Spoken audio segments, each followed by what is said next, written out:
Hello and welcome. We will be going over a motion that the Karen Reed defense team filed yesterday, March 11, 2025. Today is March 12th, 2025. So let's go over the document together. And it reads, let's scroll up. It's defendant's motion in limine to exclude serum plasma ethanol concentration, blood ethanol concentration conversion, and corresponding retrograde extrapolation analysis. Now comes the defendant, Karen Reed, Miss Reed, and respectfully moves this honorable court in limine to exclude evidence of a serum plasma ethanol concentration test performed by Good Samaritan Hospital at 9:08 a.m. on January 29, 2022. By extension, Miss Reed necessarily moves to exclude the blood ethanol concentration conversion performed by the Massachusetts State Police MSP, as well as the corresponding retrograde extrapolation analysis. So far in the first paragraph, the Karen Reed defense team is asking to exclude the conversion, the alcohol testing that was conducted at Good Samaritan Hospital the morning that John O'Keefe died. And the Karen Reed defense team is also asking to exclude the conversion concentration that was performed by the Massachusetts State Police. And here it's defined as the corresponding retrograde extrapolation, as in the Massachusetts State Police provided they conducted testing using the same sample that the Good Samaritan Hospital used. Continuing, as grounds for this motion, Ms. Reed states that, as acknowledged by MSP forensic scientist Nicholas C. Roberts, in parentheses, Mr. Roberts, in his report, the ethanol result used in the reports was provided by an external party. The testing to obtain the ethanol result was not performed at the Massachusetts State Police Crime Laboratory, and therefore, the reports do not fall under the laboratory's scope of accreditation. End quote. And they cite Exhibit A and Exhibit B. Continuing, and just to clarify, I'm going to reread a part of the quote. The ethanol result used in the report was provided by an external party. So again, the Massachusetts State Police they relied on the same sample that the Good Samaritan Hospital relied on in order to conduct the alcohol conversion, the extrapolation.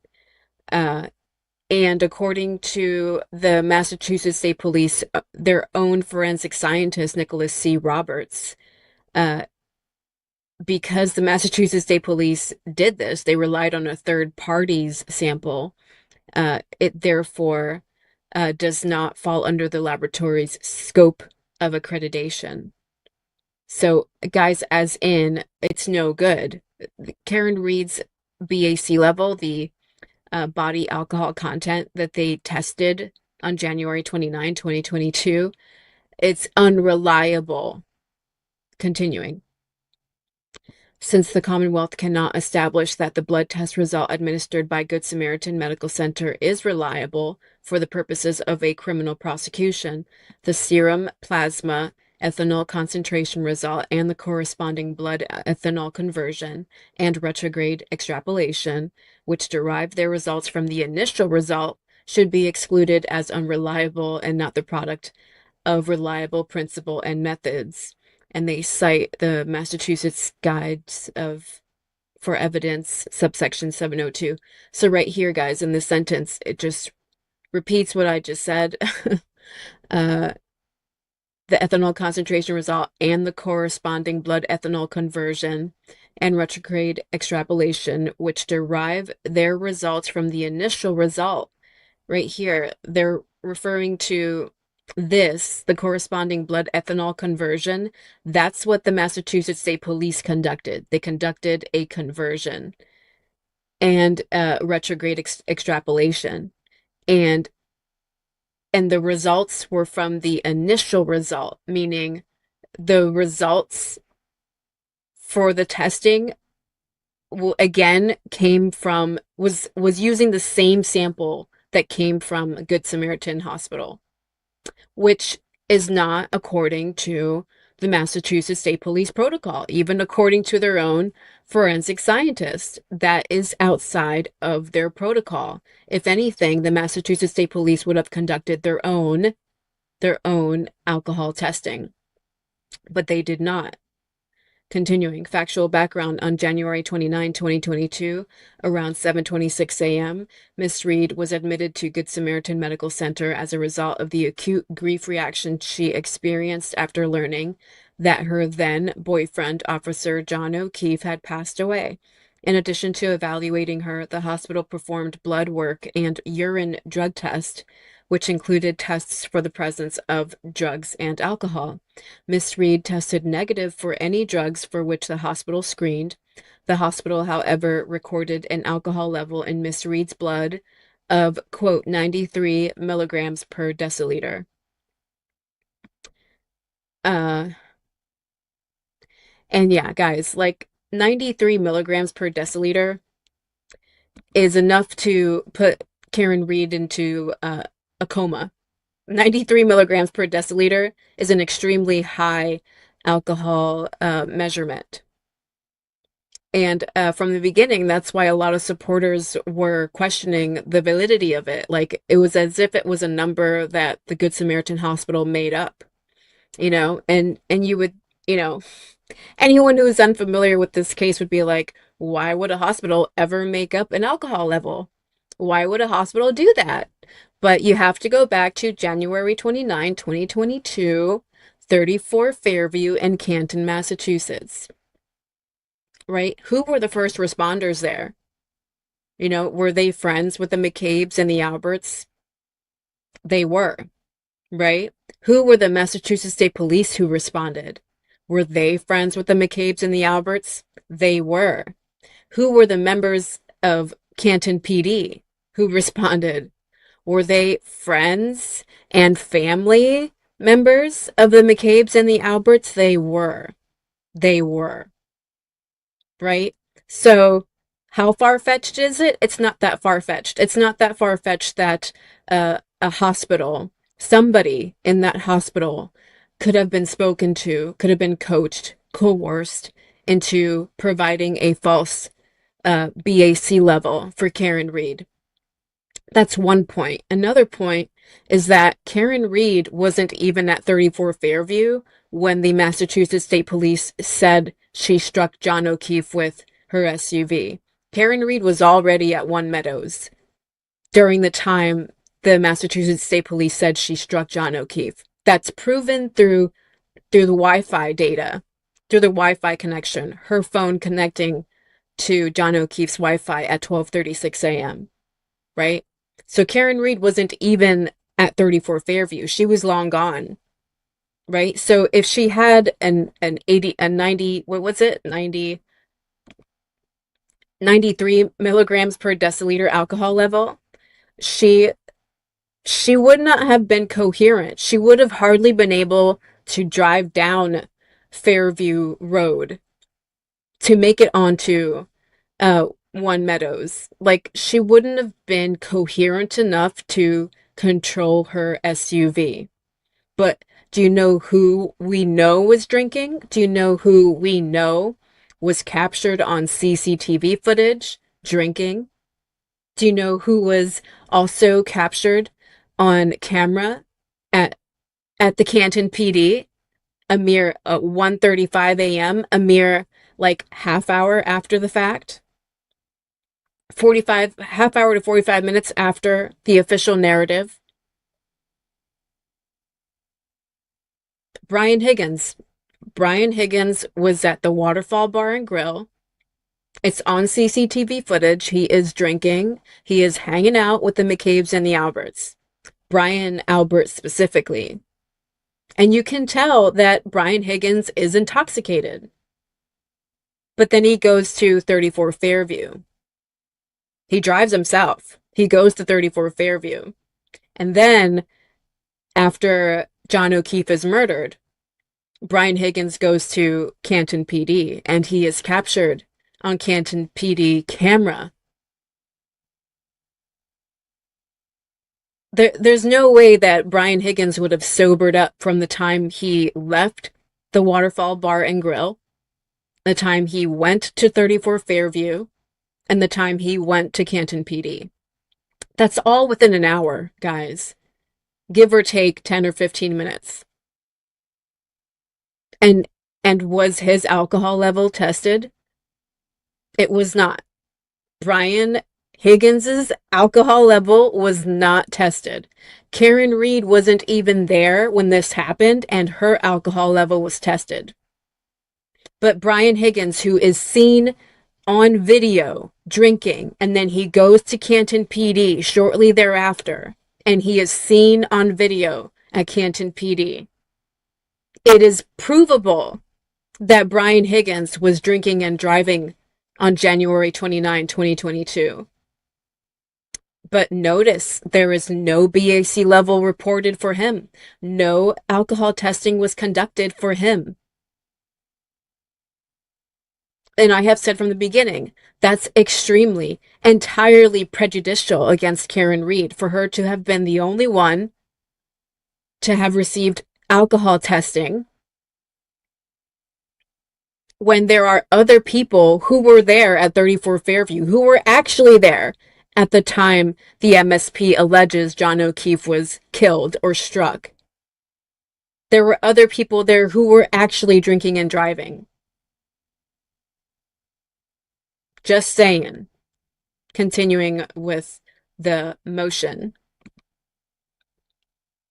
Using the value from the test conducted by the hospital and without ever having applied for a warrant to themselves test Miss Reed's blood, in parentheses, as would be the normal course in a prosecution involving any aggravated form of operating under the influence. So that's another point, guys, that her alcohol level was tested when they didn't even have a warrant to do so, which again is not normal. It's out of the normal course in a prosecution involving any aggravated form of operating under the influence. It continues. Massachusetts State Police performed a conversion of the reported 93 milligrams per deciliter result to a blood ethanol concentration ranging from 0.078% to 0.083% based on 3 different conversion factors on May 4, 2022. Using that conversion, Mr. Roberts then conducted a retrograde extrapolation on June 6, 2022. In both reports, Mr. Roberts explicitly notes that the serum plasma ethanol concentration obtained from Good Samaritan Medical Center, quote, was not performed at the Massachusetts State Police Crime Laboratory, and therefore this report does not fall under the laboratory's scope of accreditation. You guys see that? Like I'm saying, Roberts is a scientist for the Massachusetts State Police, right? He is a scientist who works there. And even he, when referring to the Good Samaritan sample, the blood alcohol sample, even he is like, we can't rely on it. It's not accredited. It's not what we normally do. Even he can't rely on it, guys. Again, coming from the MSP, coming from their own scientist, even he felt a need to clarify that it's not part of their accreditation. It's not part of their protocol, their normal protocol. You know, and if you're used to following crime cases, like if you ever watch Forensic Files, you know, I used to watch that show a lot. Like, there's always a chain of custody. There's always like checks and balances. There's always somebody crossing the T's and dotting the I's. Usually, in a normal investigation, usually the evidence is easy to follow. It's well preserved. It's well taken care of. And And no testing is performed that isn't reliable. No testing is performed that isn't accredited. It's unheard of, guys. Continuing. And they cite Exhibit A and Exhibit B. After the first trial on September 17, 2024, the Toxicology Unit Administrative Manual updated conversion factors used by the Massachusetts State Police Crime Lab to align with ANSI and ASB Best Practice Recommendation 122, First Edition 2024 document. Per a new report dated October 10, 2024, authored by forensic scientist Hannah Knowles, the new serum plasma ethanol concentration estimated by the Massachusetts State Police Crime Lab is now between 0.078% and 0.082%, and they cite Exhibit C. Moreover, in Knowles' report, she uses a time interval of 8.5 hours with an additional 2-hour allowance from the time of 12:45 a.m., the time of the alleged incident, in an attempt to, quote, account for the uncertainties associated with the drinking history of the subject prior to the time interval, end quote. So just clarifying this, guys, the scientist who went over the plasma ethanol concentration in October of 2024, Hannah Knowles, she used a time interval of 8.5 hours, and then she provided an additional 2 hours. So 10 and a half hours from the time of 12:45 a.m. She gave Karen Reed 10.5 hours. And because according to Knowles, it's to account for the uncertainties associated with the drinking history of Karen Reed prior to 12:45 a.m. Okay, so that to me is a fairly large estimate provided by Hannah Knowles, and I do believe she works for the MSP as well. Um, so anyway, so guys, because the industry standard was updated in 2024, right here, the ANSI ASB Best Practice Recommendation 122, First Edition 2024 document, because the industry standard was updated in 2024 for the conversion and extrapolation when determining one's alcohol level, the MSP, through forensic scientist Hannah Knowles, conducted a new report. She provided a new report in October of 2024. And her results are slightly different than the initial results that the other scientist provided. I'm trying to find his name here. Nicholas C. Roberts. So her results are slightly different from Roberts' results. Not by a lot though, based on the percentage. Okay, continuing.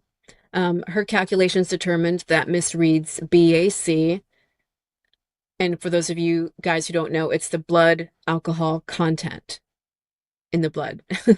And it's usually measured in 100 milliliters, like milligrams per deciliter. Okay. Continuing. So her calculations, Miss Knowles, the scientist, her calculations determined that Karen Reed's blood alcohol content could have been between 0.14% and 0.28% at 12:45 a.m. on January 29, 2022. And there's a footnote here, number 1.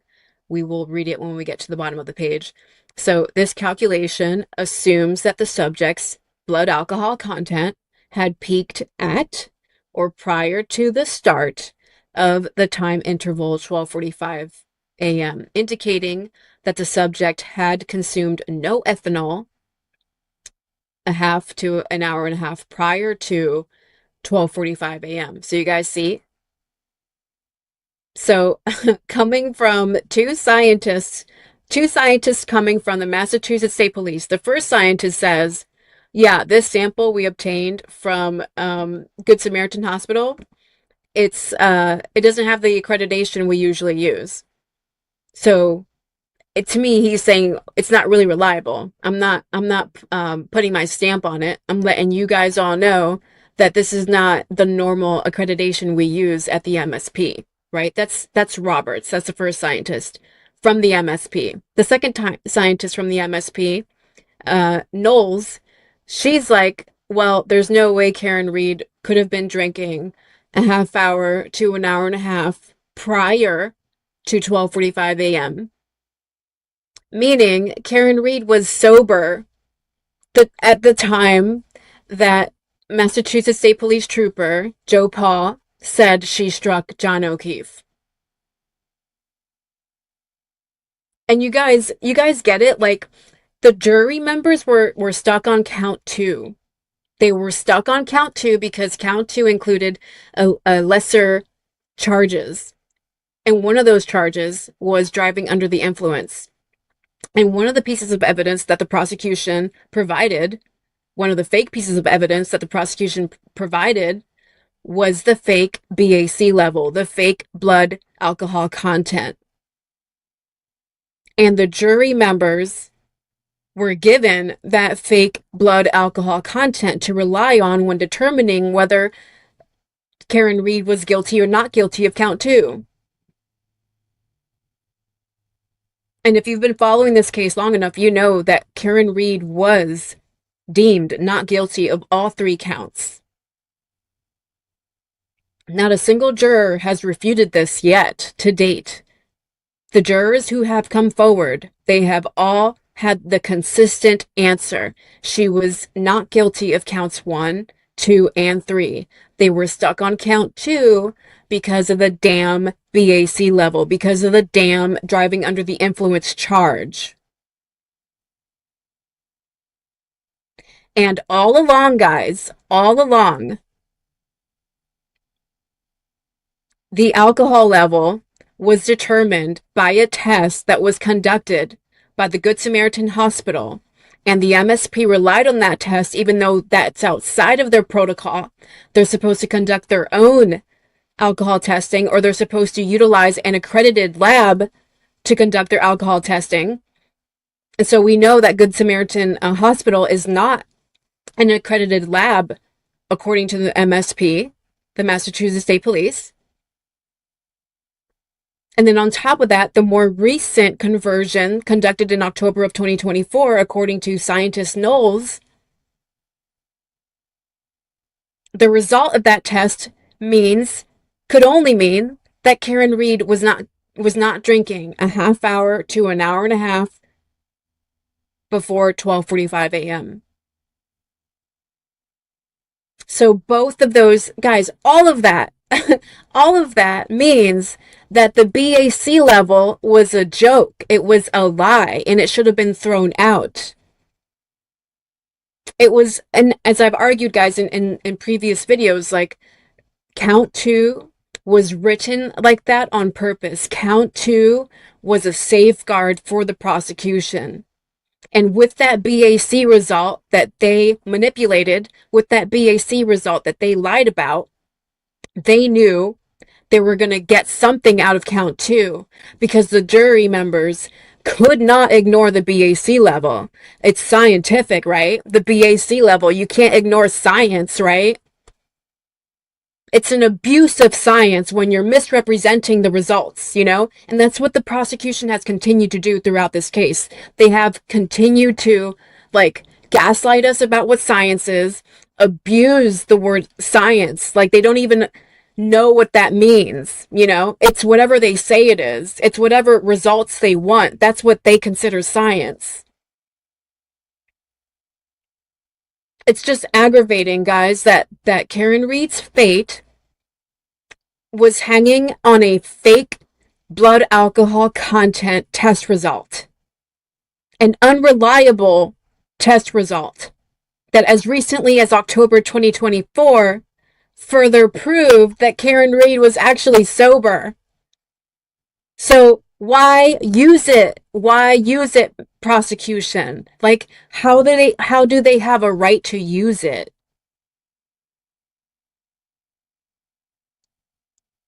And apparently, this isn't the first time that the defense team tried to have the BAC level thrown out. I couldn't find the original motion, if there was one. I couldn't find it. But apparently, the defense team already attempted to throw out the BAC level, but Judge Beverly Canoni denied that motion. So there's a chance she will deny this one too, guys.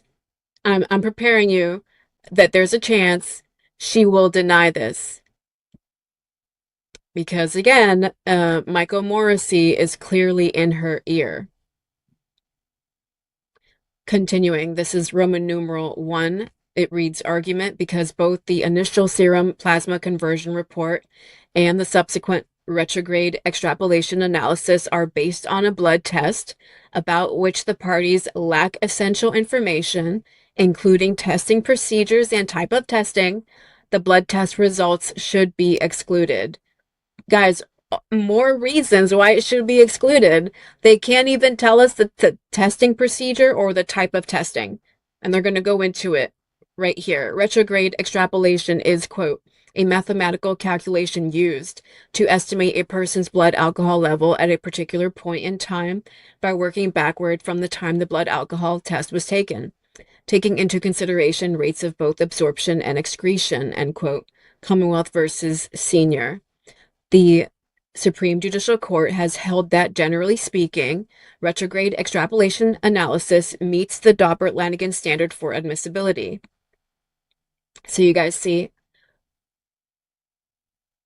according to their case law citation and according to the SJC, retrograde extrapolation analysis meets the Daubert-Lanigan standard for admissibility.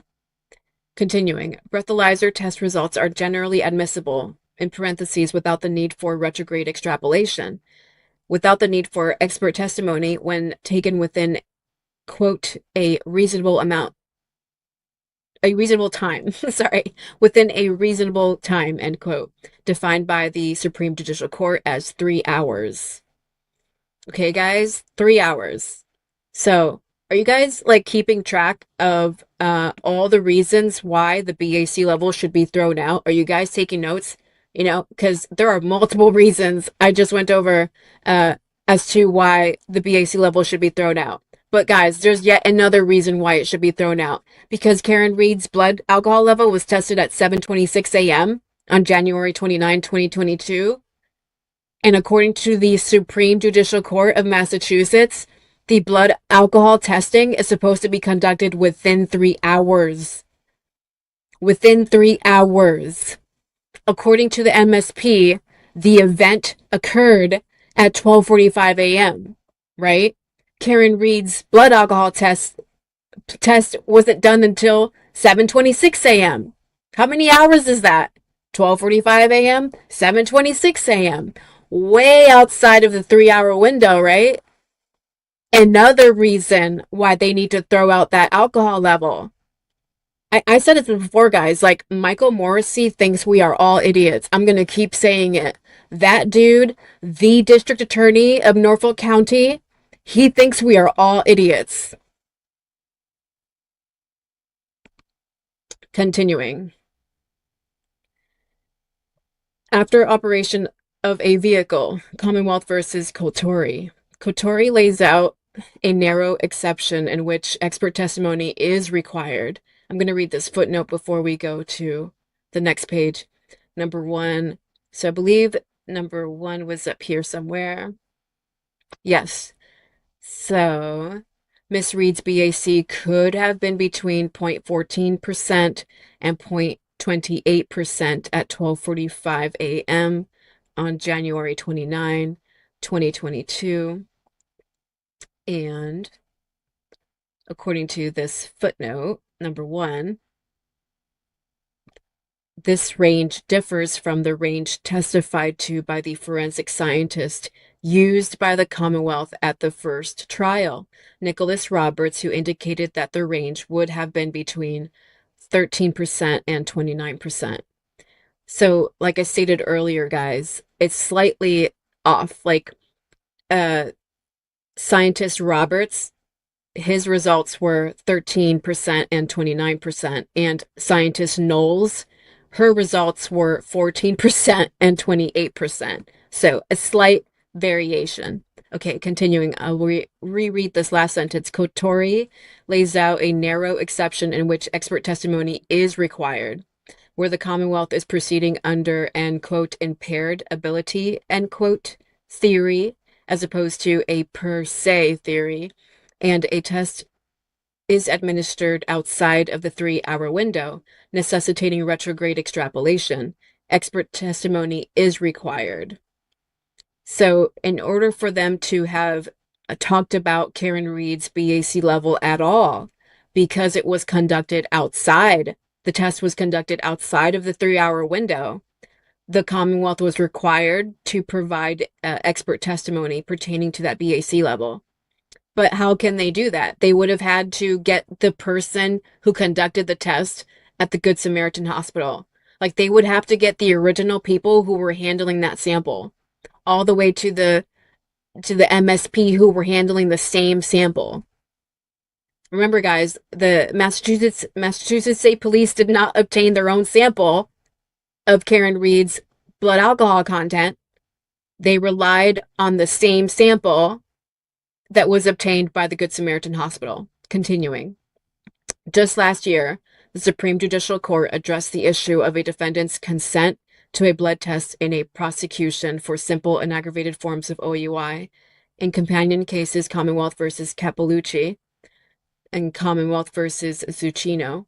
The court held that the consent requirement of MGLC 90 subsection 24 only applies in prosecutions for simple OUI under GLC 90 subsection 24, rather than to any of the aggravated forms of OUI. Accordingly, whether Miss Reed consented to the alcohol blood test or not is not at issue here. So the defense is stating that despite the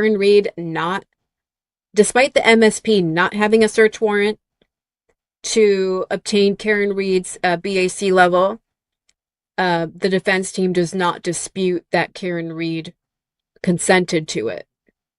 She did consent to it. She okayed it. She didn't fight it. And you guys will notice Karen Reed didn't really fight anything. She didn't know what was going on.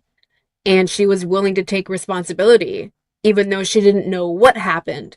She only figured out what happened when the information started coming in and when the McCabe's and the Alberts started lying to her and when the ARCA experts determined that that in fact it was impossible that her SUV could have made contact with John O'Keefe. Karen Reed at first was so unsure of what happened that she was even willing to take responsibility for this. You know, like I'm saying, the way in which Karen Reed handled herself during those first 48 hours was not how someone would handle themselves, would conduct themselves if they are guilty, if they're trying to hide. She was not trying to hide. You know who was trying to hide, though? Brian Albert and his wife, Nicole Albert, sleeping through all the fire trucks and the ambulance and the first responders. They were definitely trying to hide. Brian Higgins destroying his cell phone in multiple different spots, going all the way to a military base to dump it in a dumpster. Yeah, Brian Higgins was also trying to hide, but you know who wasn't trying to hide? Karen Reed. Continuing. What is at issue, however, is that the parties lack essential information about how Good Samaritan Medical Center drew and tested Miss Reed's blood. It is standard practice in prosecutions for OUI in its aggravated forms for police to request and be granted a warrant so that they can themselves test a defendant's blood through a certified analyst. And they provide a rule, 501 CMR 218.3. In accordance with the provisions of 501 CMR 2, While these requirements pertain only to analysts working for the state police and not to hospital personnel, see Commonwealth versus Dyer, they are in place to ensure that blood testing for ethanol undergoes a standardized, reliable, repeatable procedure. Exactly, guys. It has to be scientific. It has to be scientific, right? There's no disputing that. Like, you don't even have to be following the Karen Reed case very long to know that. It has to be scientific. No ifs, ands, or buts. So it's not like the defense is asking for anything above normal. They want it to be standardized, reliable, and repeatable, like the scientific method, right? Like what happens in any other case when there isn't a blatantly obvious cover up going on between multiple police departments, right? So I'm just saying, like, these are excellent points. These are yet more reasons why the BAC level needs to be thrown out. It is not usable. It is not reliable. They even went outside of protocol. These requirements pertain only to analysts working for the state police and not to hospital personnel. The MSP were not even supposed to rely on the BAC level result that Good Samaritan Hospital obtained. You see that, guys? The Massachusetts State Police did not even conduct their own blood alcohol test. It's just so stupid. Continuing. Oh, there's a footnote number 2. We'll read that shortly. The Massachusetts State Police utilized gas chromatography testing. There's another footnote, number 3, rather than enzymatic immunoassay testing, which presumably was used by the hospital here, number 4. Okay, I'm going to read this footnote. Number 2, it reads 50 MAP RAC subsection 528, quote, the admissibility of any given test result will be governed by the adherence to the policies and procedures, and while strict adherence may not be required, any variance will certainly affect the weight given the evidence by the fact finder. Regulations for the analysis of blood are contained in 501 CMR 218 to 220. All right, so we're on page 4, guys, and I've vented a lot. I will leave the link in the description below, if you guys like to read it yourselves, and I will make a part 2, possibly. It just depends on how much time I have this week. Uh, but thank you all for watching, and even if I don't make a part 2, I think it's fair enough to say that I've provided plenty of reason here. The defense team themselves have provided plenty of reason, but I have highlighted all those reasons why this BAC level needs to be thrown out. It's unreliable. It's extremely unscientific. And if it were any other case in any other court system with real integrity, it would have been thrown out. In fact, in any other system, judicial system, Karen Reed would have never been facing these charges. Would have never been facing these charges. And I really don't know what is so far up Michael Morrissey's ass that he thinks he can keep getting away with this case. He thinks he can keep prosecuting Karen Reed. You know, when the whole world is looking at him and judging him. And Judge Bev too, you know, her especially. I don't know what is so far up her ass that she thinks she can keep rolling with this case with the lack of science surrounding it. That all the evidence is made up. All the timelines are made up. Zero chain of custody.